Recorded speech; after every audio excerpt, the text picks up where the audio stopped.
New caller. Hold on. Brittany wanted to chat. Calm down, Dan. What's up, buddy? Hello. Me or Dan? You. Hi. What's up? How are you? I'm doing great. How are you? Fantastic. How's Dan? Dan, how are you? I gotta go. Dan! Oh. Dan, do you not like me? What's happening? Why? I wanted to actually... Why? He's shy sometimes. Oh, okay. I always want to meet your group, though. I want to, like, actually talk to other people than you. I mean, I love you, but, like... Yeah, it's Dan. You know. I know, true. But, yeah, he gets shy sometimes. Well, he might talk a little bit okay. later. Yeah, he's like a scared cat. Of He'll course. come to the middle of the room. Hold on. I'm just gonna go be Jewish somewhere else, so I'll be back in a bit. Oh, my God. Am I a bad person, Steven? I'm going to what's need happening? way more or is that just in the context of this question?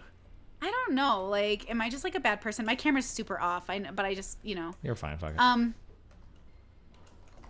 I don't know. I was talking about this earlier about like how your audience reacted to me and how like okay, I was talking to my brother about this last night and he was like you need a man who's going to like protect you like rah rah rah. Okay. And I was like I need a man who's going to be considerate of my feelings. Okay. And I was telling him like, you know, when I interact with like audiences on the internet and they seem either intimidated or annoyed with me or like you said to me I'm like a perfect stereotype of like a Tumblr girl. Yes. Right? I accept that, but I'm also literally not. And so there's like a part of it where I do need someone who's like ultra considerate and introspective enough to actually be able to see people for who they are. Yeah, that's a really hard one. And I understand you present yourself in a certain way, but I think that's good. Because you don't want to have to. So here's the level 1 engagement with like this concept. Is I want to catch a certain type of person that will like me for these reasons. So I'm going to change up how I act or present myself so that I can get that type of person. And it can be tempting to do that. Like one manifestation you might see is a guy thinking like, I want a pretty hot girlfriend. I'm going to hide the fact that I like anime for like 8 months in the relationship just because I'm trying to get a girlfriend that's okay with a guy that doesn't like anime. That's the type of girl I want. But the problem that you get is that when you start concealing parts of yourself to people, you're going to be shopping for partners that aren't as good a match for you. And 2, that when they see those parts, they're going to not like you. And the worst part, 3, is that you're precluding the chances of you finding partners that have a deeper understanding of you that would like all of those parts. So I think I've always said this to like, and this is true of all the women in my life that I like. People, I like, not just women, I should say men too. I like people that can put on a lot of different hats. Like you don't want to be just one fucking thing. Like it's cool that you can look like a bimbo bitch and act like that and be into crystals or whatever, but then have like meaningfully deep conversations that are like involving a lot of emotional intelligence, everything too. I think you should be proud to be like diverse in what you're capable of presenting yourself as. And don't be so fixated on trying to just be like the one fucking thing to get like the one type of guy. Like you want somebody that's a bit more multi-dimensional and can see you a bit more multi-dimensionally. That's what I would say. But go ahead. Well, you know, like I'm obsessed with the idea that there's like core parts in all of us. And I've been like on this journey of trying to find somebody who could see all of my parts or at least 80% of my parts.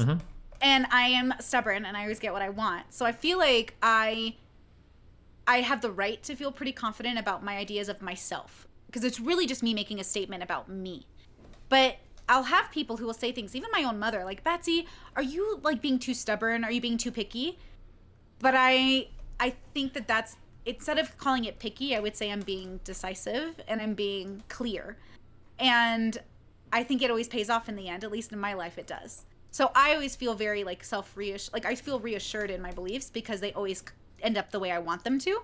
Except when they don't. The journey, well, but the journey is like, so I look at goals, not plans. So I don't make plans, I make goals. I tell myself, okay, I want this type of person or this type of goal. Like I want a house, I want this. And then I just take the journey, whatever it is, in order to get to that goal. I don't care how long it takes or how messy it is. My concern is to be efficient, of course, but life is chaos. So it's not always efficient. And then to allow myself to be grateful with the goal occurring rather than the journey being smooth. I think I wanted a smooth journey before, but now I'm just happy to be on a journey that's going to lead me to a goal. I'll take some rough waters for a while. Okay. You know what I mean? I'm not sure that people want to do that. I think they're fat and gluttonous and lazy and sloth-like. And I think that they would prefer a convenient partnership than one where they would have to run the risk of actually being unpartnered. I think we talked about this a little bit last time. Yeah. I just talked about this, how I felt like you were asking the wrong question, which was the question of like, how do you know if you're being the unreasonable one in the partnership? I would ask, well, the root of it is as a Destiny or as a Brittany, as a Steven, as a Brittany. The question isn't, am I being unreasonable in my relationship? The question is, what do I want? What do I need? But I don't want to retread our whole conversation, but like the challenging part for this is that there are probably some unreasonable asks, right? Like we can think of some. Like, like I want a partner that would be okay with me randomly punching them in the face when I walk by them every day, right? And if I want to, like, I'm not going to compromise on that. That's what I really want, blah, blah, blah. Like, you're probably going to go through life alone. And if you would have compromised on that one thing, there are actually like a large amount of partners that would have been super satisfactory for you, but you missed it because you weren't willing to recognize how abnormal or out of the norm that one ask was. And you should have worked on that. Yeah. What do you mean when you say satisfactory? That just sounds like, it could have been better, but I'll take it. Because you will not find a perfect partner. There's not somebody out there that will perfectly synergize with you in every single way, size, shape, or form. It's just not possible. There's too many different aspects of who you are, of how you interact with things, of different things you engage with. We always are compromising to some extent, right? Like ideally there'd be a partner that has like the same shared like everything or is varied in certain ways, but like you can always think of like, and this is true. You only think this is not true is if you're engaging in self-deception. Any perfect part or any partner you can have, you can always think of at least one or two things that if I could tweak this, it would be better. That's always going to be the case, unless you're lost in like Disney Princess World. That's always going to be the case. So if that is true, which it is, we have to recognize that at some point we're making some types of compromises, but ideally the compromise that we make, the trade-off is like absolutely worth it, right? Like if I found like the right woman for whatever fucking reason, and she was like, hey, like, you know, I'm a monogamous person, I can't do anything like that. And I was like, you know what, fuck it, like, are the trade-offs worth it? Then eventually maybe like, okay, sure. Or if there was somebody like, you know, what? Is this a real thing, or are you giving like a... I'm giving an example, right? Because this is something that I'll talk about. Like I like to be able to like sleep around and fuck around. Or like say that I found somebody who's like I really, really, really hate guns. I don't ever want a gun in my household. But everything else in the relationship is like super like 10 out of 10. I'd be like, okay, you know what? Fuck it. I'll sell my guns. That's not like an important enough part of my life that I feel like I need to have like firearms in my household. Or there might be other things that you move. Like, yeah, it just depends. But like, yeah, there are compromises in every single aspect of life. You know, you go to school instead of work, you go to work instead of being homeless, you go to do this instead of that or whatever, you eat good food and gain weight, or you work out more and you're a little miserable. Like there's all these compromises in life. Relationships are no different, I would say. So again, and I think I've said this to you before, probably. I don't really believe in settling with values, but like who does the dishes is more than okay compromise. Even monogamy or like open relationship, I'm happy to negotiate that with each individual partner, because that's like, it's different depending on how we want to navigate our life. So I will say that I do believe in like a perfect person made for me, and I do believe in like a person who I don't have to compromise with on my values. Sure, but I mean, now we're playing word games, right? When you say compromise on your values, it might be that you and me are saying the same type of thing. We're just like speaking different words. Like I'm probably never going to date somebody that's like an important part of my life is like children. I have to be able to do that once a month. And I'm like, okay, well that's that's not I don't care what everything else is in the relationship. That's probably not something I'm ever going to compromise on. Unless they're like really good at League or something too, right? So like there are going to be some things that are like value oriented that are like, this is not, I can't budge on this. If I were to meet somebody and they were like, I need you to convert to fucking Islam or some shit tomorrow and be a devout fucking Sunni, whatever, I'd be like, oh, well, sucks for us. Maybe we can be friends. Like that's not going to be the thing. But if it's going to be somebody like, like the gun thing I mentioned, the monogamy thing that I mentioned, maybe something like that. It's like, I wouldn't normally do this in my life, but the trade-off is so worth it. I can learn to appreciate this particular aspect of you, even though I might not do it on my own and do that. Yeah. Maybe I'm just having an issue with like the semantics of a trade-off, because it's like, also you name things I would not compromise on. So I kind of like the idea that like, oh, that's interesting.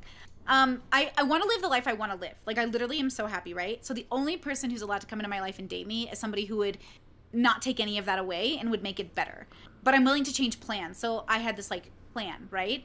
But if I'm on a plan and then somebody shows up and they're like, hey, do you actually want me to be like with you? I'm like, oh, we'll make a new plan. Because now we need a new plan. Like it can't actually be my plan because my plan is made as a single person. So it has to be our plan. And our plan has to be different than my plan, but it can be similar to my plan. But it has to be a like a literally like removing the previous plans, let's make a new plan. But in a modern relationship, usually you're like dating 2 different relationships, you have 2 different incomes, 2 different bank accounts, you're married or together, long-term cohabitating, but you're living like parallel lives. You're not one person, which is fine. Okay. But the dilemma I find is that I don't know how to be on someone's team without actually being on someone's team. And when you're on someone's team, them winning is you winning. So I don't know how to be in a relationship unless I'm 100% on that person's team. I've tried to do it in other ways. What do you mean really by being hard. on that person's team? Can you explain that? What do you mean? Yeah, like them winning is me winning is them winning. We are in this together. We look after each other. We take care of each other. We're like, hey, how are you? Like a team is an effort from both of us, not one of us. So yeah, but I don't see what I don't know if I would disagree with any of that, right? I'm using examples of what I see in modern day relationships. Let's say someone's like in the middle of getting their master's. They're like, well, this is my goal and you have to live around my life. That's fine. And I think that's reasonable with certain lifestyles. But if there's not an allowance, like I always ask people, like, are you going to make room for me in your life? Is there a place for me in your life? And vice versa. I'm asking, are you willing to deviate from your plans? Sure. And I think that Right? when 2 people become one in a relationship, there's going to be some that has to happen, right? Yeah. Right. If you're joining somebody, you're like jetpacking off of them and they're like, I'm going to continue doing everything that I want to do and I'm going to live my life completely. And hopefully you're going to be able to be involved in some way. That's probably not a good relationship, right? I would think not. Some people do it though. Like Yeah, that would be do. probably bad. It needs to be like a joining of 2 people into one like joint unit. Like you're forming something bigger than the 2 of you independently, right? And then that single entity is hopefully on some journey. Now on that journey, the 2 can diverge in some sense, but you are on a shared pathway forward, right? You bring up the schooling example, right? Like it might be that like, listen, like we're on this journey or whatever, like if we're gonna date, like I'm going to medical school, it's gonna be like another 3 or 4 years, and like you're gonna have to support me and like bear a lot of shit in the relationship. But once we're doing everything, like you can chill, work a part-time job, I can take care of the house, like we're still a team when we do this, right? There's like a team thing. Yeah. I love that. Actually, okay, so I went on a date with this guy like a couple years ago. Okay. And he was really, really lovely, but he was in the military. And so he was like, I'm going to be gone on a ship for 8 months out of the year. And I was like, damn, I'm going to feel like a single mother. Like, I'm going to feel like a single mom. Yeah. And he was like, yeah. So we talked about that. And I couldn't go on that journey with him. Like, I don't think my mental health could handle it. Like, yeah, the military dating shit is wild to me. I don't know why anybody ever does it. Especially I think they even tell you this in the military, like, don't get a bitch pregnant or don't get married right before you fucking deploy because you're setting yourself up for failure every single fucking time. But people do it. I mean, what are you going to do? Yeah. But yeah, what are you going to do? But that's like, that was really hard for me to process that. I'm like, oh, this is like a weird, because in my head, I grew up with military brothers. I thought I'd make a great military wife, bros. But I actually would be a very bad one. Well, I mean, you could be like, can't you like deploy with your husband, like onto base and shit and go live with them overseas? Like, I need a really consistent existence. Like I need. All right, then no, you could not be a military wife. If it's somebody that's like actively moving around and shit, right? I don't even think I could date like a traveling YouTuber or like singer or like anyone who has to like uproot or be away. I can't even date someone who dates who works nights. Like I need to sleep with you. Like I need to be in the bed with you. Like I need to fall asleep with you. You know what I mean? Sure. So I'm just very needy. But I also have been doing this thing, where I've been like courting instead of getting a boyfriend or a girlfriend. I've been like courting, meaning like I want to get married. Yeah. So like I want to do this fast and I want to do it with 100% confidence. And that is something that I've seen other people do. And I think I might be one of the humans who's supposed to do it that way. But not all humans are supposed to date that way. And I think that's what's so hard, is how do you meet somebody that dates the same way you date with the same intentions, like to get married? I think I think that the goal is to be as clear as you can be from the start. You have to be very clear about what both of your fucking desires are and figure out what you both want, and hope that the other person is being transparent with that. That's all you could do, right? Really? Yeah, I guess so. I guess you just like if you're going out on like a serious date relationship, then like make that intention like pretty clear from the start. Like, hey, like we can hang out and this is chill, but just so you know, like this is like my goal is to look for something like pretty serious. Like I'm trying to find a serious relationship, right? Yes, and I do, but you know how you said this to me, I think our first talk maybe, like people will say things, but you can see it in their eyes, like they don't know what they're consenting to. Like you can almost see it. Yeah, so that's I'll what I'm go on saying. These dates. You have to be able to like kind of sniff it out a little bit, because some guys will say anything just to fuck a girl, right? Yeah. Yes. Okay, so that's funny you say that, because when I go out with people, that's like the first thing my brothers say to me. They're like, "What'd he say to you? What was the line?"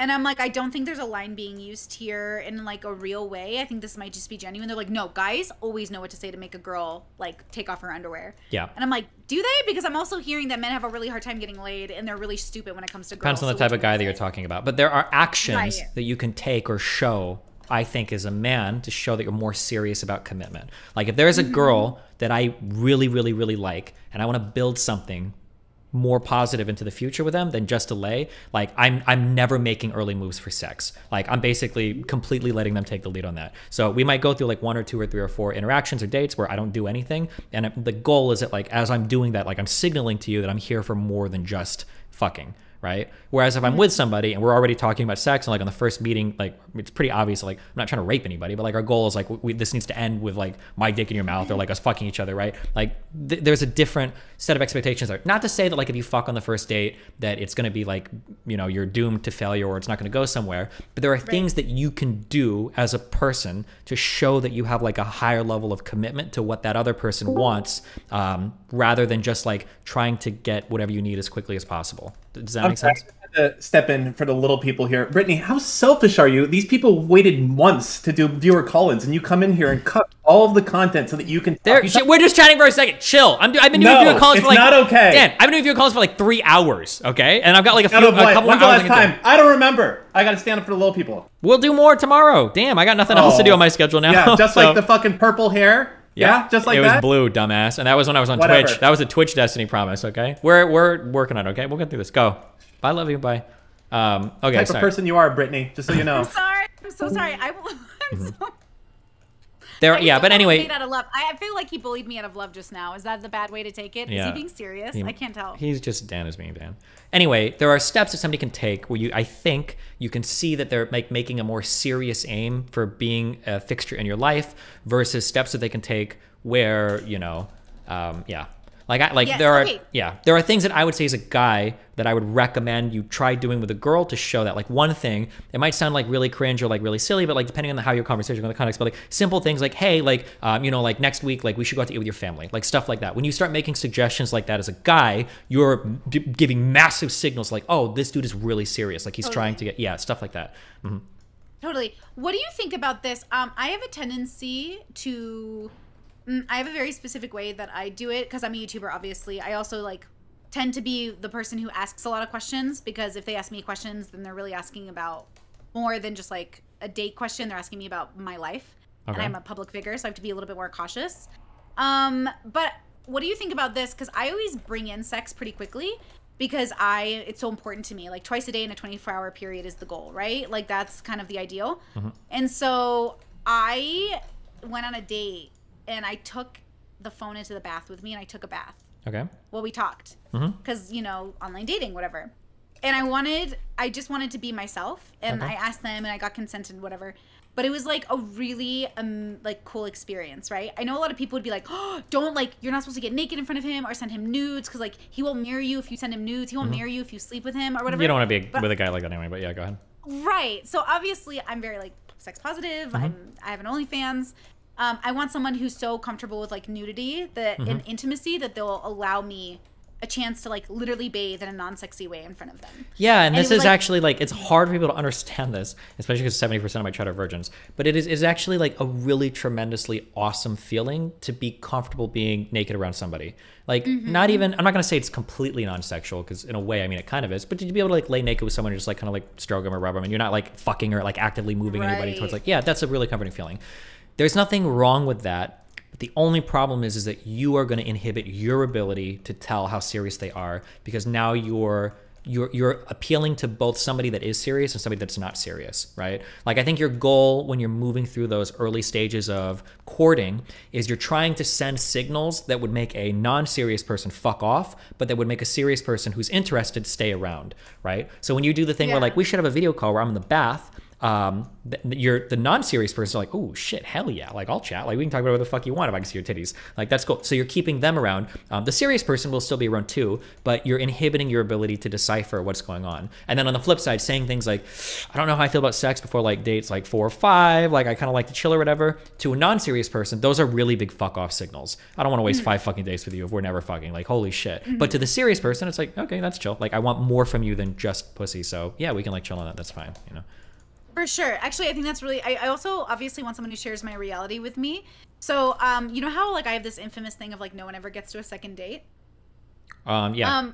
Obviously, like I wouldn't do the bath on the first dates, right? It'd Sure. be somebody who like got past the second date, and it'd be somebody who I've obviously kind of vetted, this would be more of a, are we comfortable enough yet with each other? Sure. And that's really interesting, like, because I've noticed that with my own body, even though I'm so mentally aware of my limitations, my body is holding so much of my past trauma, like not to be such an SJW right now, but like legit, I have to like tell myself like, yes, this is something we want.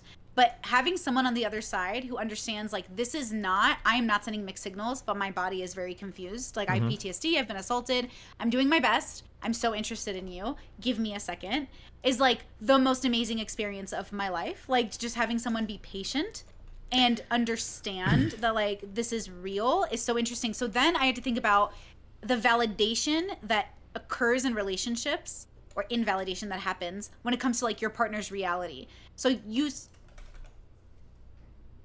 how do you feel today? Like, should I bring up what we talked about in our last chat, or should we like stick with my...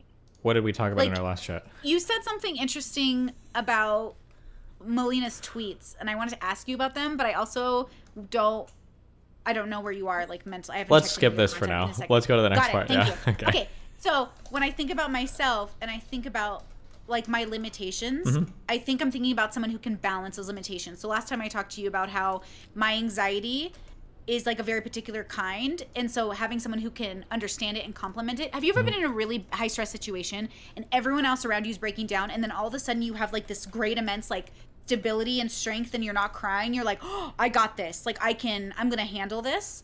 That's like one of the ways that I feel a relationship can be better balanced, that I just discovered, where I feel like, oh my gosh, I never thought about that feeling of like when shit hits the fan, being automatically ready to like handle it, and vice versa. When you go down, someone's like there to rise up.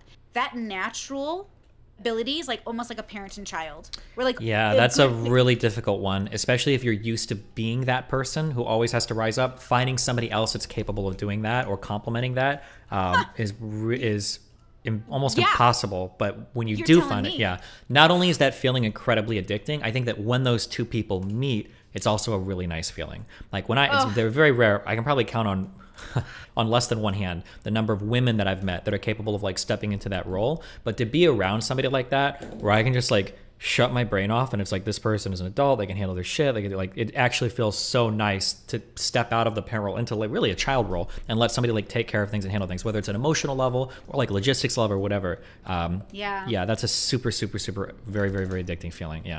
Yeah, there's like, we talked about this, I think, a long time ago, about how ideally your partner would be someone who could fulfill like a father, parent, mother role, or like somebody who could give you a chance to even be like a friend or a sibling, like a homie, and then somebody who's like your lover. It's like you need a balance. So actually in my ideal relationship, which is like, once again, I get everything I want, right? You talk about like philosophy, anime, the relationship, like philosophy, anime, the relationship, things that like allow you to like challenge the intellectual, the spiritual, things that allow you to talk about your life and what you want and what they want, and then the thing that like brings you together, like the hobby, right? So you always have your own lives, you're always two separate people, but if you can like overlap with the things that are sort of important to you, and yes, anime be that important, it's on my top 3, but like it's like saying I like this type of nerd. The other day my friend came over and made me watch something D&D, it's a show, and like it's on YouTube, and it's like a bunch of adults. There might be like some new D&D show. I don't watch any TV show, but I don't know, it's like something. And I was host of some, I don't know, I was watching it, and I'm just like, oh, these are not my people. Like, these are nerds. Some of these people are definitely BDSMers, but like they're not my person. So I have a theory that like you have to date a person who's like your type of person to make it cohesive. And then settling is when you settle on a watered down version of your person. Yeah, it just depends on like how much you're looking to get from a particular person. This is, I don't remember what we talked about last time. And my life's been kind of crazy for the past little bit.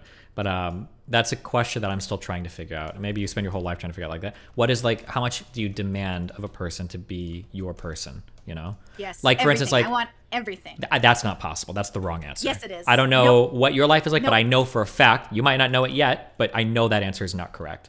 Because like, for instance, like, could I find a person who could stream with me, play piano while I play saxophone, play League of Legends with me in the bot lane, go driving with me, go doing all these, like shooting, go do all these fun things, like every single thing in my life? I can't, that person doesn't exist. I'm looking for like a clone of myself. Like there's no way that you can find that person, right? Are we talking about the same thing? So when I mean like I want everything, I don't mean we need to be like completely synced up, but on the core issues, yes. And yeah, on the core, else, well, sure, then it's not everything. Then it's something different.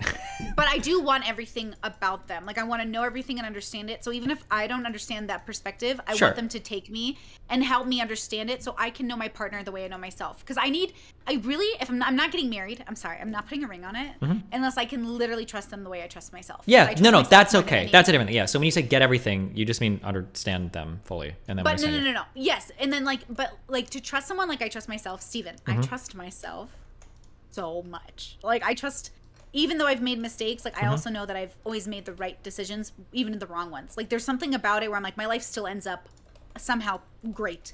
And I'm like, okay, there's something here about the way I think. It's not perfect, but it's getting there, right? Like for Brittany. Perfect. Sure, you want somebody who mirrors kind of like the way that you process life to some extent, so that you feel like they're making decisions that if they make a wrong decision, it would be the exact wrong decision that you would make, because you guys are thinking for similar reasons, like why you're doing the things you're doing, right? Which is fair. Or even or even if they made a mistake, I would totally be like, oh, I get it though. That makes so much sense. Versus settling for someone who's like, oh, they're really great, but like, oh, they really struggle with this thing, and this thing is like.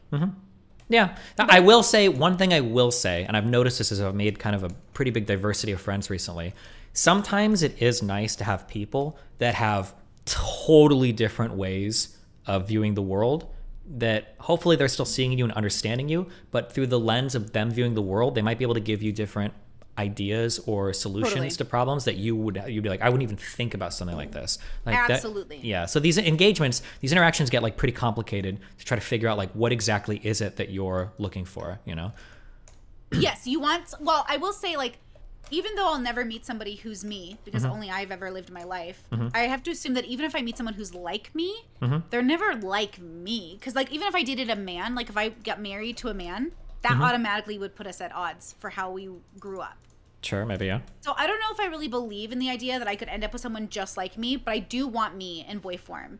And I do want somebody, like, but I don't even mean that like literally Brittany clones. I just want somebody. Yeah, you need to be more clear with your language. Because I think I'm understanding what you're saying. I just have to do a lot of work to decipher. When you say you want somebody who's like you don't actually mean like you at all. You want somebody that embodies some of like the underlying fundamental ways that you view the world and how you relate to people and how you see people. That's what you mean when you say you want something like you, right? Yeah, like a shared reality of like an agreeance. Yeah. Like I want to agree, and I don't want to wake up one day and be in bed with someone and someone says something and you're like, oh my god, like you get that fear in your body 100%, yeah. Why is this person in my house? Like, why did I do this? I don't want that. And I've had that a lot. Yeah. Where I'm like, you look at someone and then you have to look at yourself and say like, why did you pick this person? Yeah, like, for sure. What were you thinking? Like, and yeah. And so I'm just trying to clarify your language, because like there exist people that are totally not like you, that are very different in other ways, but they might say something or have a different way of looking at the world or processing something, and you're like, that's not how you view the world, but you're like, I get that, I understand your perspective, and like you've made it commensurate with how I view my life, so we like can talk to each other about it, and like, I get why you think this thing about this particular way, and even if we don't like 100% agree on it or view the world the same way, like in that level, at the very least, we still have like a shared understanding of ourselves, such that even when we do disagree, I understand what we're disagreeing on, but it still like makes sense. That was kind of a word salad, but yeah. Do you remember our second college together, when I was like kind of like disappointed that like we weren't quite seeing each other the way that I had hoped? Maybe. And you were like, oh wait, like you were like almost concerned that like, oh, she doesn't like feel seen, but you know. Oh yeah, and then I had the 20-minute conversation where I tried to be like made it obvious to you that I was understanding what you were saying. Yeah. Yeah.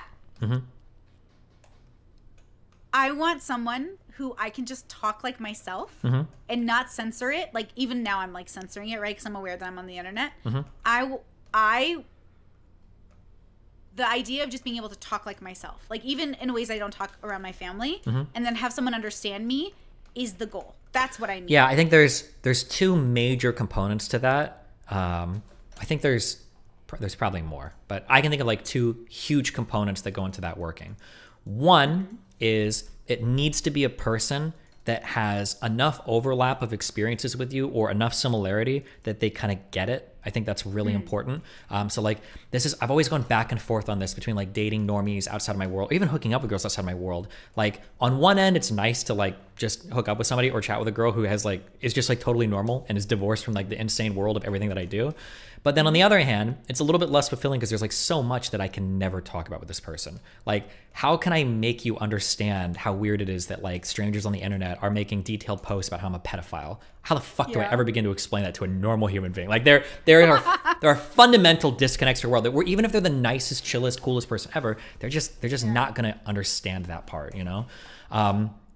There's so that's one part, is there has to be, I think, some kind of like shared base of understanding, something. It doesn't have to be perfect overlap, but some kind of shared base of understanding. And then the second part is, and I think this is really, really hard. I encourage people to do this. I try to do this. I think I'm pretty good at this. It needs to be somebody that is very, very, very not judgmental. Like you have to be able to feel like you can hand something over to somebody and they will always seriously consider it and they will do their best to understand you. In my opinion, this is one of the things that I immediately and almost instantly will write somebody off for, and they almost can never recover in my mind, is if I tell somebody something and there's almost like a visceral recoil and they can't even comprehend like something, that's like a thing where it's like, oof, like you're really dumb. I can't fuck with you. Like, because I'm not going to work through your judgmental shit, especially if I need to create a space where I need to be vulnerable or something, or I need to share something that's really intimate and makes me exposed to harm or hurt from you. I'm not going to risk opening up to something and then getting hurt because you're judgmental. That's the last thing in the world I would ever want to do. Yeah. So I think those two things are really important. Yeah. I just ranted about this. Okay, wait. So the first thing was like the understanding your world. I tried to explain to my family like why it's okay that I date people that I meet on the internet and not through dating apps. I was like, I'm a YouTuber. I'm sending out little beacons to the world. And I'm literally saying, if you think you're compatible with me, like DM me. I'm so open, right? It's like, I'm on the internet. I live in a small like Trump town. I'm not going to marry here. Like I love them, but I don't leave my house and I'm a YouTuber, right?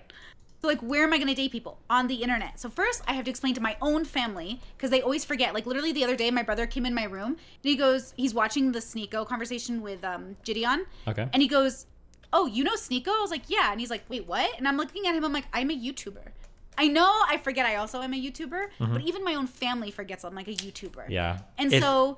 I was going to say too, just real quick, it feels kind of shitty because I always thought this growing up that like, wow, celebrities are so full of themselves. Like they never talk to normal people, blah, blah, blah. But now being in this state, I totally get it. And it sounds so conceited, but like, there's nothing quite like meeting somebody who like, as soon as you say some shit, we're like, God damn it. I just woke up today and I have like 400 fucking ads on my Twitter. And they're like, oh shit, like who made a thread or post about it? And like just instantly having that level of understanding is like, oh, thank God you like understand like how irritating or whatever. Like that kind of connection is very hard it's not hard. It's impossible to get with people that just don't have the background and the understanding. Yeah. No, I literally, my last relationship, he kept saying things like, I want to be part of your YouTube channel. I want 50% of the revenue. And I was like, okay, look. Okay, that's a big jump. Like, but okay. I was like, I've been working at this YouTube channel like forever and I'm not just going to like hand it over to anybody. And they're like, and of course we ended up breaking up, so thank God. But like, it was one of those things where I was like, do you even understand the internet? And like, he didn't understand my corner of the internet and refused to like understand it. But there's like, currently, it is the greatest thing ever calling up someone and being like, okay, this is what happened on the internet. And they just know because they're in the bubble. Yeah. Or they are on that side of the internet. And I literally have never been able to talk just like myself. Like myself. It's the greatest feeling in the whole world. Yeah, to have for someone sure. just understand it. Yeah. And at the end of the day, I think that's like one of the most human things is we all kind of want to be able to like feel like we can reveal ourselves to somebody and they'll just like get it. They just understand everything. Without that judgment. Like that's what I'm saying.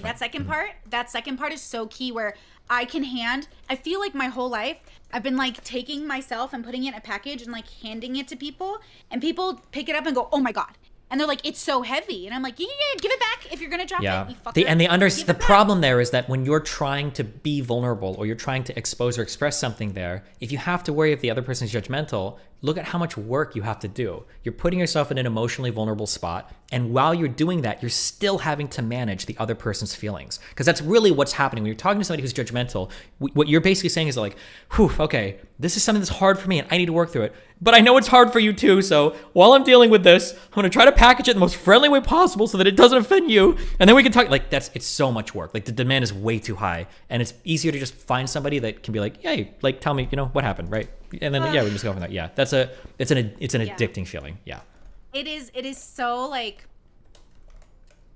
and that's what I mean. Like, I am like, look, I'm the oldest sister. I like run a whole thing where I talk to people for a living. It is my job, and I am happy, and I'm in no way complaining about the responsibility I take by caring for people's feelings. Mm-hmm. But holy fucking shit, your girl need a break. Like, somebody fucking cuddle the fuck out of me for once and let me be a bottom. But also let me be a top too, and let me express my vulnerabilities through that lens. Like, let me have a moment of like being intimate and handing myself to somebody. But that's the thing, is like, that's all I'm doing. Like, every person, I get so obnoxious, like obsessed, like not obsessed, there's a negative word I want, but I don't know which one I wanted. Like, I get annoyed, I think, that people are like, hand me it, Brittany, give it to me, I'm perfect for you. Like, I get hit on enough that I know that enough people like me. But every time I go, here you go, they go, foop, and I'm like, okay, that's fine. Don't be mad at yourself. Just give it back. Mm-hmm. And they're like, no, I want it. And I'm like, you can't hoard me. You can't tell me. Like, I told you, I went on a date with that guy who literally had the audacity to say, I need to be the breadwinner because I'm the man. And he made zero monies and lived with his mother. Yeah. What is this audacity? I've heard these stories before. Yeah. Like, what is this that makes you, my life is so good, how dare you come into it and make it any less better than it was yesterday? Mm-hmm. Like, how dare you? But I don't think people are thinking that. They're just thinking, how good are you going to make my life? Yeah, and so there's like, this is independent of your relationship to other people. This is a personal development thing. You either are like, or hold on, you have a spectrum of how judgmental you are. And that is part of you. That doesn't change from person to person. If you are a relatively judgmental person, you can't just turn that off for a partner. You either are or you aren't. So if somebody's saying like, oh, I want to try this, like, give it to me, like, it's not coming from a place of like, hey, I'm pretty non-judgmental, like, share your feelings and like, we can go from there, we can chat about it. It's more like okay, I'm going to try my best to suppress my annoyance and judgmentalness of you just so that I can get like emotionally in your pants. And it's a totally different type of feeling. And usually, depending on the type of conversation, you can tell when somebody's a little bit uncomfortable with what you're sharing or what you're talking about, and they're trying to get through it just because they want to impress you, but they don't truly have that foundation of like non-judgmental understanding where they can conceptualize another mind and then kind of like work like there's like when you're having a conversation with somebody, we're sharing something that's very difficult for you to share. What you're really doing is you don't want to give it to their mind and then hear how they chew it up and spit it back at you. What you're really saying is, I'm going to open up my mind and invite you to take a step inside. And while you're in my room, like, tell me what things look like to you. Like, that's really what you're asking. It's like an invitation into yourself, not like give me your fucking take on this and tell me how you would go through it. Like, that's not what you're really looking for. And it takes a really big person to be able to step into somebody else's mind and kind of consider things from their point of view. It's a really, really hard skill to find, I think. It's so fucking rare that I'm gonna be real with you. I think I'm experiencing it for the first time in my life ever. Well, I mean, while we're talking, yeah, I know, of course, yeah, absolutely. No, shut the fuck up right now. You wish, but like literally, I really like this. It's like insane to like let someone roam around my brain and for them to just go, oh, very interesting, and like I'm like, yeah, and they're just like, yeah, and I'm like, okay, and they kind of like it there, and I'm like, oh. Okay, that's kind of cool, but also like really scary, and it's definitely super scary because the issue is that if things don't work out, if you have a person that's seen that much of you, the rejection part is very, very, very, very, very hard. Bro, I'm really challenging myself right now when it comes to vulnerability because I am just like, I'm so protective of myself, and I've torn down a lot of my walls, but I just feel like I have this like nice one up right now, but. It's about making room, because I know like in comparison to my past relationships, like I've had exes ask me like, why aren't you being more open with me? Like, why aren't you being more vulnerable? And I'm like, I don't feel like I have a space to be vulnerable. It feels like you're going to come into my house and break all my dishes. Yeah. And vulnerability, that's like a thing that, you know, like I'm doing, like if you're going to be vulnerable to somebody, it's because you trust them to be the type of person to handle it, not because it's a fucking relationship building exercise, right? Vulnerability is like something that you do with another person that you trust, not something that you do with somebody who wants to prove that they're like worth being in a relationship with, right? That it's either you can do it or you can't. Like I'm like my emotional existence, you know, sanctuary is not like a playground for you to test how compatible we are. Like that's something that has to be a totally different type of thing, you know? Yeah, okay, but like you said, and I had this problem when I was younger where I felt like every person who came into my life took a part of me and just like left with it. And I was like, ma'am, I'm gonna need that back. Like, but they're like, nope, you already gave it to me. So every time I'm dating, especially as a YouTuber, when those people ask me like, tell me about your family, I'm like, like I just can't answer that question. I wanted a date with a very nice teacher once, and he goes, "Oh, I googled your email," and I was like, "You googled my email?" And he's like, "Yeah, you didn't Google me." I was like, "No." And then because like I'm a YouTuber, I was like not Googling him because I was like privacy. But then he's not a YouTuber, so he was like, "I'll Google you in case you're a rapist." Okay. And I was like, "Oh, okay." But he Googled my email. He found like an old Etsy shop I had, and I just remember having that moment of like, oh, and he even said, he's like, "You're being weird with me. Like, it's like you're hiding something." I was like, oh. He's like, "Are you like a public figure?" He like, yes. And I was like, oh, a little bit, like kind of like a tiny one, like a nobody. And he was like, okay, so what do you do? And I was like, none of your business. Okay. I don't even know how to date people because if it goes wrong, then now they know like where I live or where I'm about. You know what I mean? So I am like, there is a risk. Now, going back to what we said earlier about being on someone's team, that vulnerability. So I'm learning this stage in my life that I need to be open enough to allow trust to occur so I can build the foundation to be vulnerable. Okay. So without the trust, I won't allow the vulnerability. Without the openness, I won't allow the trust. So, sure. So you get into like a fucked scenario kind of where you are like damned if you do, damned, or like you can't do anything, right? I'm willing to take the risk. Okay, I think instead I'm betting on myself. I'm saying, okay, Brittany, we're going to bet on ourselves and we're going to bet on our ability to judge this person who's offering themselves. And I'm going to offer back. And then we're going to see if we agree on like what we're offering each other and then go off of that. Right. Sure. I will say that there are levels that you can expose yourself to somebody, right? Like it doesn't have to be like on the second date, I'm admitting that I accidentally watched a man drown when I was 9 years old and I could have like thrown a lot. Like you don't want to go like the hardcore shit, right? Yeah. No, just start with the easy stuff. Like, are you like start with politics or something, and then like weed them out. That's what I'm saying. Like the fact that like someone gets past a first date is such a big deal to me. Because most of the time it's really easy for me just to find something. Sure. But if you get past that, now I am forced to actually challenge myself to being like be vulnerable. Like if I found this perfect person, I have to ask myself, is this like literally my person? Or is this a trick and I'm supposed to be the wise Brittany that doesn't fall for the trick again? But it doesn't, like that's the thing, is that the trick and the real thing looks the same. Yeah, that's why I'm saying you have vulnerable. to, you've got to do something to pull it out, unfortunately, yeah. So I'm saying that I'm open to taking the risk because it's so worth it going well. But I want to be better at it this time around. So I'm trying courting instead of dating, which landed me into situations that just drove me crazy. And fingers crossed, like I think this time around it might be a lot better and successful, but I'm also modeling it against really successful couples that I admire.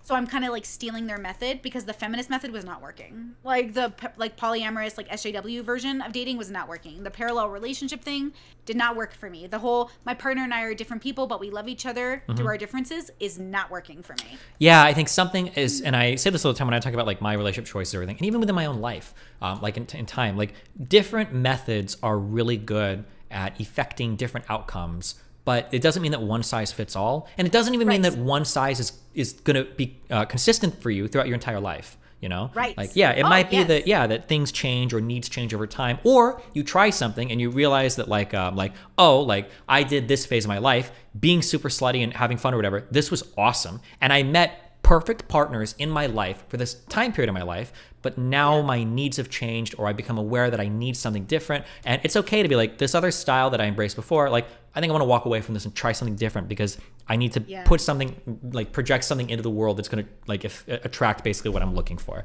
right? That's a little bit different than what I was doing in the past. Yeah. I could talk like smack on all my exes so much, but honestly, I've never been more grateful for them in this moment than the Brittany that dated those people. Because even though we weren't compatible long term, I think I just wouldn't have been this decisive person without them. For sure. Because I wouldn't have because had the knowledge, you get you get experiences and you get to learn. Hopefully, you can. Some people will repeat cycles of abuse, but if you're being introspective and if you're hopefully like going over what's happened in your past, like hopefully you're learning. Like this is why I think it's so good. This is why youth is wasted on the young. It's very, very, very scary to date somebody who hasn't had at least like 2 or 3 serious relationships. Like if I'm 30 and you're 30 and we've both been through a couple serious relationships, I can believe everything you're telling me, right? If you tell me you like this thing, if you tell me you love me, like, okay, I believe you, right? When you're 21 and you're saying this shit, and 21-year-olds say this to other 21-year-olds, and I'm not trying to be like, I'm not trying to brag on young people that are really, you don't have any fucking idea what you like or love. You don't know anything because you have even had the experience, right? It's like somebody going into an ice cream store, trying the first flavor out of 18 and going, this is the best flavor in the entire shop. You don't fucking know. You haven't tried any of the other 17 ice creams. How can you even say that?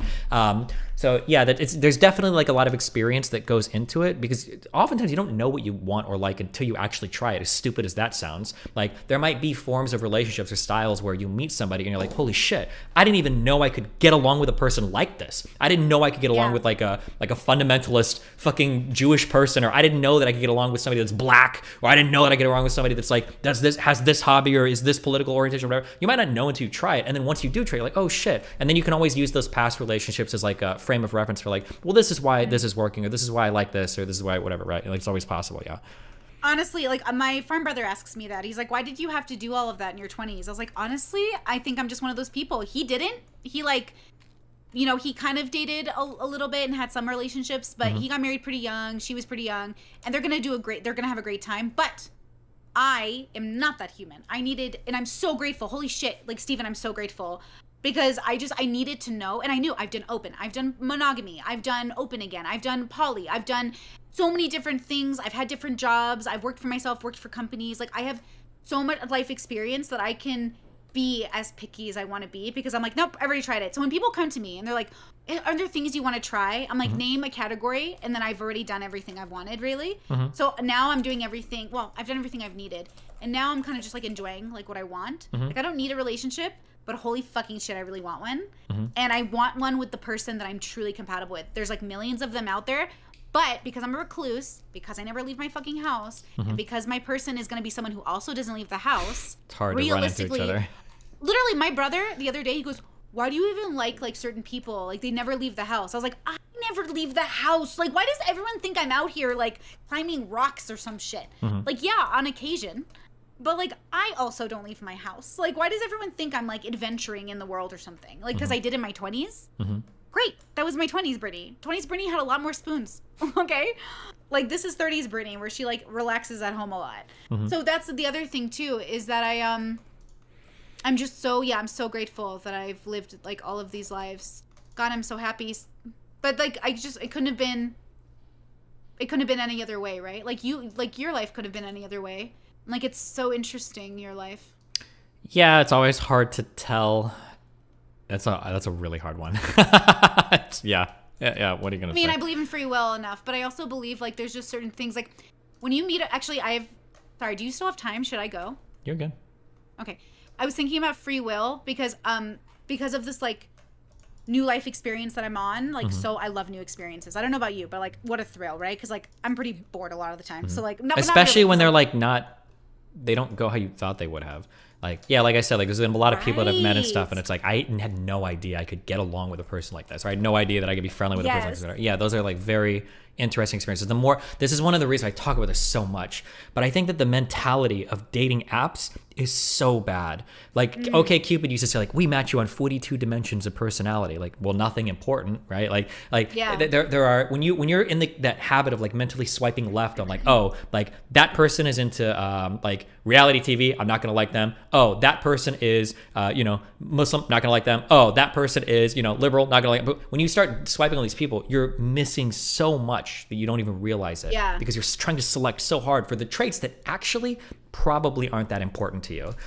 One of the huge things that I've realized recently over the whole like political shit that I've been doing is like a person's way that they react and treat people in a private setting has absolutely nothing to do with their political positions. That took me a long time to learn, an embarrassingly long time. But I would assume that, like, okay, if you're a progressive, we probably share a lot of like similarities in terms of how we treat people, how, you know, how non-judgmental we are, blah, blah, blah, blah, blah. That's absolute fucking bullshit. Like, if you give me a person's set of political beliefs, I can't tell you a single fucking thing about that person's personality. Not a one. And that's something that just took me, like, interfacing with like other types of people to realize, like, oh wow, like here are a couple of conservatives, like I can talk to these people and they're like pretty chill, and like I feel like I'm friendly with these people. And then there are other progressives where it's like, you're actually like an evil person. I think you're actually a bad human being. I don't even just disagree. I think you're a bad person. Like, you're a bully, kind of racist. Like, yeah.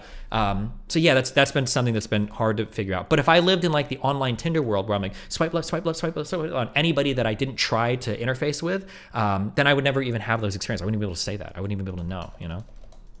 Totally. Well, I think ultimately, depending on if you're following a bubble or not, right, you're going to have different requirements. Like, one of the things I say to the people I date is, I don't give a fuck what your bubble says. Like, so I don't have a bubble conversation about our life, right? But we can have it. So let's say we do something unorthodox. Let's say I say, we're going to do this courting thing. We're going to get engaged or married within a year. That's like pretty outrageous in most bubbles, but not all bubbles. Some bubbles do have that, where that's really common. In my small Catholic bubble, in a section of it, it's not uncommon to fall in love and get married within 6 months. Sure. I would say, like, I think a year is fair. If you're living together for a year, I think that's fair. 6 months is not living together. Okay, not living together, getting married is fucking wild. That is some wild Christian shit. Or Catholic shit or whatever, yeah. I told you this last time, though, like, I don't want I will long-term cohabitate, so like, but I will not move in. Like, I will. Yeah, you said this, that you'll go visit on weekends, and I think you're crazy for it. But or for even like 3 to 6 months, but I'll still have my place where I am. Especially if you're dating like internationally, like it. Well, sure, obviously, sure, yeah. But like, that's what I'm saying. I'm saying, you can't judge your relationship off the bubble because the bubble doesn't have a script. Unless you go to an international dating bubble, which is still not going to have the script for like a YouTuber's life necessarily, who's me. So like, I have to make my own script for how I want to run my relationship and fuck the rules of other people because other people aren't me. Versus I think most people go to other people, ask them the rules, and then build their relationship around the rules. Sure. But I mean, like, you need a template until you start dating, right? And then you figure out what works for you, right? Yes, but the template is like totally your bubble usually, and then you start like tweaking. That's why even as a child, I'd ask my parents, what's the rule and what's the consequence if I break the rule? And then my parents would tell me, and then I would make a decision as a kid whether or not it was worth breaking the rule. And that's like how I look at life. It's like, give me the template for what I'm supposed to do, and then I'm gonna start erasing your plans and I'm gonna put in my own. That's why I'm more towards the goal than the plan making. So when I'm dating, I had this idea in my head of a goal, and the goal was wrong. That was my mistake, because I actually had the wrong goal for my joy. So I had a goal for what I thought I wanted, and once I switched it to what I needed, I was like, everything fit perfectly. Serendipitous, if you will. And like that idea of I needed an American man. Okay. I had that idea in my head. That I needed like a cowboy or something. Oh, like an American, a man. Like an American man. Okay. Yeah, like an American man. Because I was like this dominant woman, and I was like, I need a dominant man. And then I was like, oh, no, I don't. Like, I don't actually need that. I thought I wanted it, but I'm just like, I was frustrated because I kept losing attraction for them. I was like, why do I lose my attraction for super masculine men? Like, I have it, and then it goes away. Yeah. And a big part of it is because though they're so masculine, they have no relationship with their feelings, and then I don't feel seen. Like, what's the point of coming home every night to somebody who like literally doesn't see you? Yeah, I was going to say, this is always like the huge problem with people misunderstanding, like, what does it mean to be vulnerable as a man? Or, you know, what does it mean to be a man? And I don't know what it was. I must have just gotten really lucky with some things I learned, I guess, growing up in a religious sense or something. But like, like people have, I think that the new like Tate phenomenon is like the perfect example of like, what I would say is like, this is a weak man's idea of what a strong man is. It's somebody that has a lot of Bugattis. It's somebody that's very alpha. It's somebody that tells his girlfriend, like, I can go fuck other bitches and you can't fuck other men. Like, because it's like this alpha. You're fucking the world constantly. And that's like your idea of what it means to be like a manly man. And the problem is that like, these people do have some traits that are desirable as men. You do want somebody that's pretty strong, like in terms of like they're capable of handling their shit. They represent some level of financial stability. They represent some level of success. They're confident, right? You do want those outwardly things, But there are other sides, and this is where the whole femininity of like toxic masculinity comes from, which is absolutely true.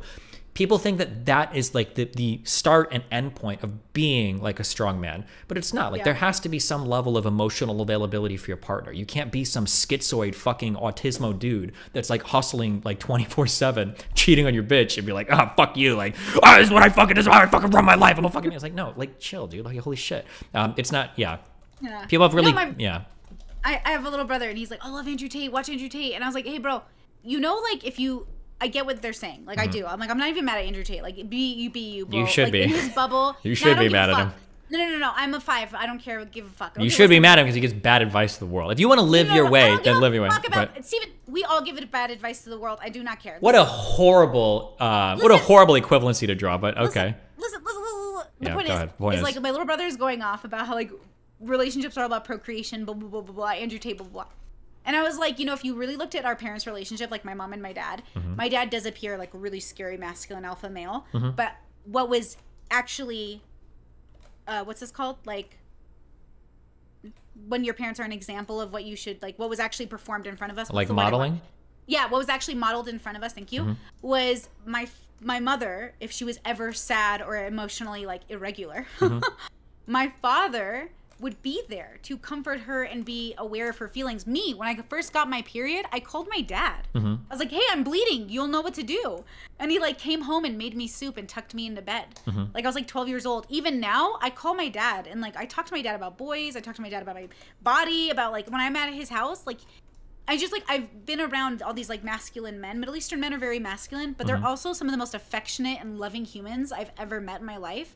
Wrong. That's American Middle Eastern men, okay? Because I've gotten so many emails shitting on Middle Eastern men from the Middle East, but that's the American part. Okay, sorry. I also like. I'm just gonna say this right now, but like also I come from like a really small sect of like Christian Middle Eastern men. They're different. I'm gonna say it. Oh damn. Okay, gotcha. But like they're just different. Like it's a different vibe. You know what I mean? They're modeled. They have the women they model their women after are like sacred in the Catholic Church. So my bubble in particular, my immigrant background. They really love their wives. Like they're really affectionate and loving and they care about their feelings. They're also masculine men. But it's weird that nobody pays attention to how affectionate they were growing up. Yeah. So when I see my brothers like say stuff like that, I'm like, are you not looking at our own father who like is the cleanest man I know, so considerate of mom's feelings, so considerate of my feelings.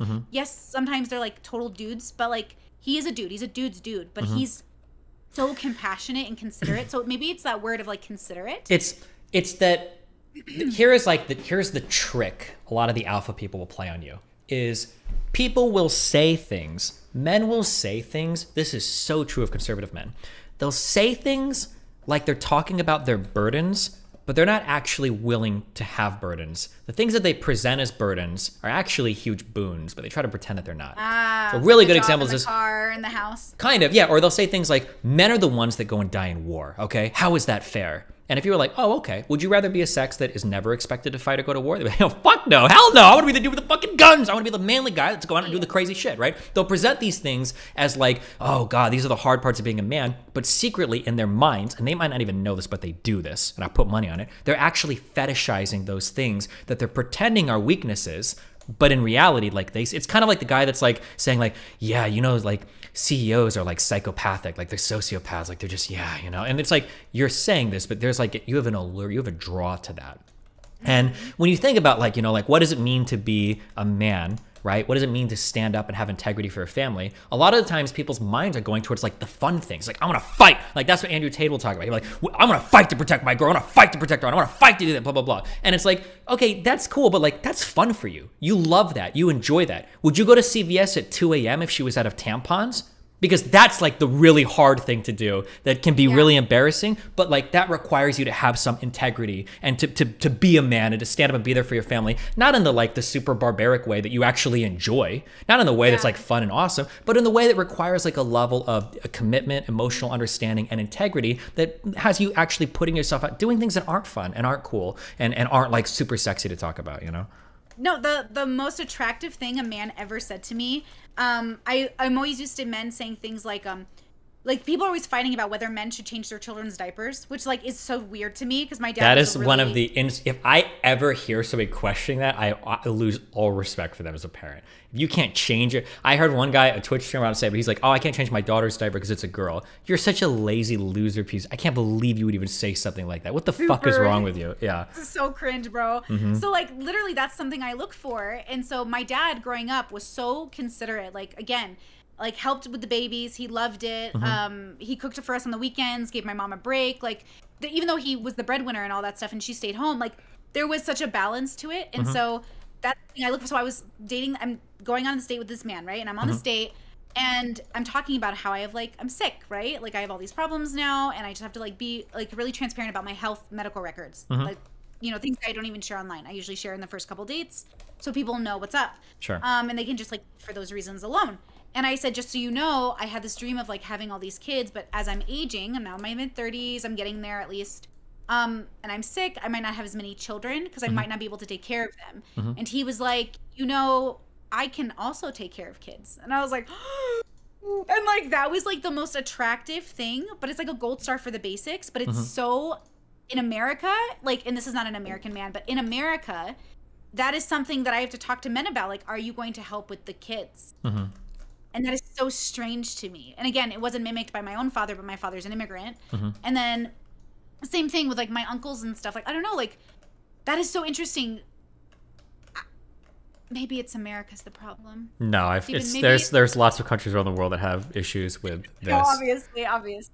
But that's like that's like the most romantic thing a man ever said to me. Yeah, like, if you can, the generalized abstraction of this is like, and I would give this as a tip to a person trying to like get with somebody. Like, can you make yourself an asset to a person in a way that isn't directly benefiting you? Like that, I think that's an important thing to show that you like love or care about a person, right? Like if you like DM me and you're like, man, I'm like really horny. It's like, oh, like, I'll come over, we can fuck or whatever. Like, yeah, that's like a nice thing to do. Or like, oh, do you want to go out to eat dinner? Like, yeah, that's a nice thing to do. But like, if you're willing to say like somebody's like, fuck, like I forgot like my lunch at work today sucks, blah, blah. And somebody's like, hey, like I could swing by in like 20 minutes and drop you off some Subway and then I have to go back to work. The person is putting themselves out. They're not gaining anything, but they're trying to show that they can like be an asset to your life and somehow like I am so concerned with your well-being that I want to go out of my way a little bit to help you with something that doesn't actually directly benefit me at all. Like I can do something for you that's good for you that doesn't, like I'm not getting anything out of it, but it makes me happy that it like is easing the burden of your day-to-day or whatever is going on, you know? I think that's a really important thing to be able to do for somebody.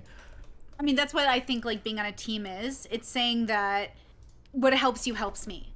Even though, because I don't really, like, I think it is going to help you in the long run, but like I'm so selfish that I'm just like, I want to see your face, can I bring you your lunch? Like that'd be so fun, like let me bring you your lunch. Sure, like, but again, that's like, yeah, again, it's different. These things are really subtle, but I view it as a difference. Like if somebody is literally like, I'm like, like, do they ever not get something out of it? Like exactly, like that's the thing. Like having somebody like I was talking to a person a while ago, and I don't remember if I was sick or what, or if I mentioned I was just having a shitty day or whatever. And this person knew where I lived, and they ordered me like a hot chocolate, like a DoorDash thing or whatever. Yeah, and we're nowhere near each other. It's like, oh, like that's an ultra considerate thing. So sweet. Yeah, exactly. And it's a small thing, and it's dumb, but it's not. But that's different than them showing up at my house and be like, hey, here's like a hot chocolate, like let's hang out, and that's cool. Like I'd want to hang out. That's fine. But this is like a level of like I'm going out of my way to do something that I don't get anything out of. It's not even fun for me. I don't get to see you hang out or whatever. But I just want to do something to like improve your day to day or your life a little bit. I think that those types of little actions, if you have people doing those for you,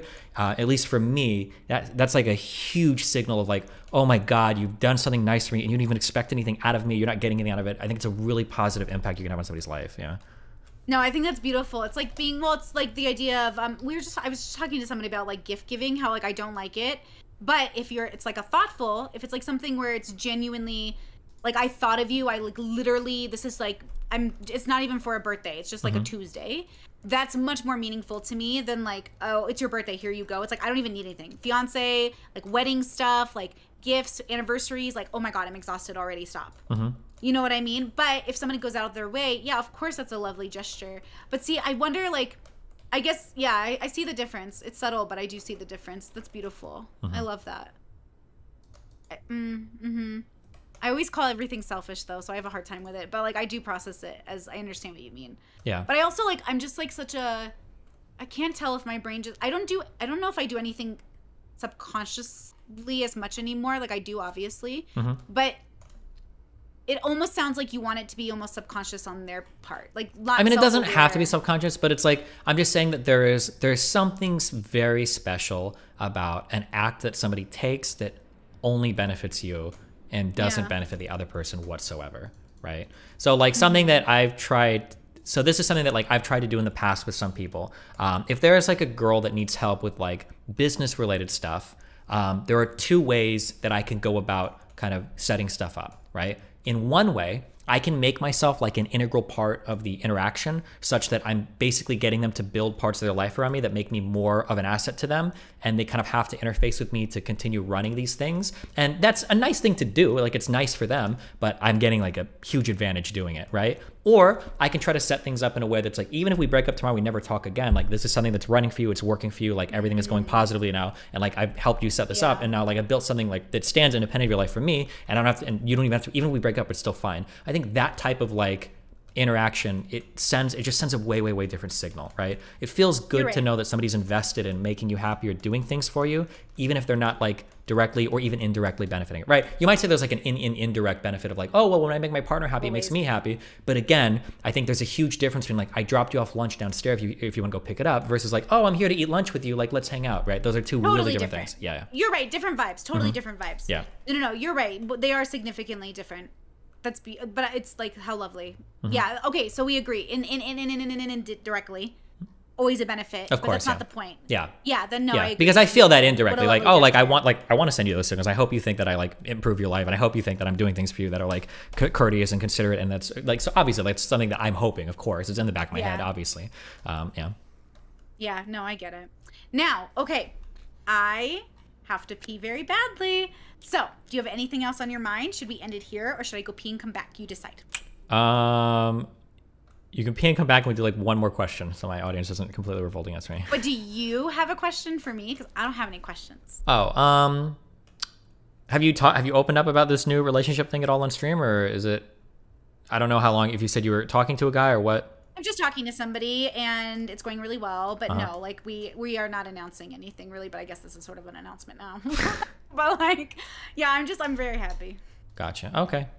Yeah. Well, I will, I'll think about it. If I can think of anything, I'll bug you later and you can come and chat. Otherwise, yeah. Perfect. Okay. Talk to you soon. Good combo. Yep. Love you, buddy. Be careful. Bye. Bye. God, I love Brittany time. It's just so much fun.